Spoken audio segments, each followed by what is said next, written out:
Donc voici la limite de la première partie qui va être réhabilitée. C'est après cela effectivement qu'on va aller dans la deuxième partie. Okay, so the rehabilitation of the site will be done in two phases.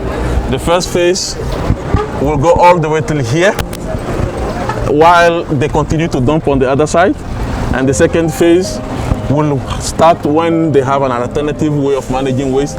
Then we will continue with the rest. Le déchargement a commencé en 1968 ici. So the site started in 1968. It was just a small dump. Donc cette zone était vue comme quelque chose de lointain qui ne sera pas tout de suite atteint, mais bon, de 68 à maintenant, tu vois, les déchets ont provenaient quoi. The quantity of waste produced in Dakar, c'est combien de déchets? C'est 3 millions, non? Non, 3 000. C'est 3 500 par jour. Yeah. Donc c'est pour ça qu'aujourd'hui, on va mettre 30 toilettes. C'est ça. Parce qu'aujourd'hui, ça n'existe pas. On va mettre 30 toilettes, c'est déjà arrivé. Yeah. 30 toilettes qu'on va mettre. On va mettre aussi des badges d'identification. C'est ça. On va mettre aussi des postes de contrôle.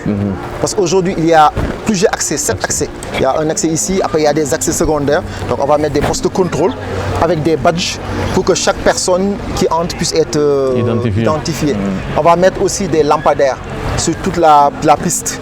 Sur toute la piste, tout le long de la piste jusqu'à la plateforme des lampadaires. Parce qu'aujourd'hui, il y a de plus en plus de collectes de nuit. C'est ça. De collectes de nuit, ça facilite effectivement l'accès. C'est ça. So he's explaining réaliser un projet similaire sans impacter favorablement les populations. Parce qu'aujourd'hui, ils accueillent les déchets alors qu'ils n'ont pas un dispositif de collecte des déchets performant. C'est pour ça que le projet aujourd'hui a implanté, ça c'est des points de regroupement normalisés.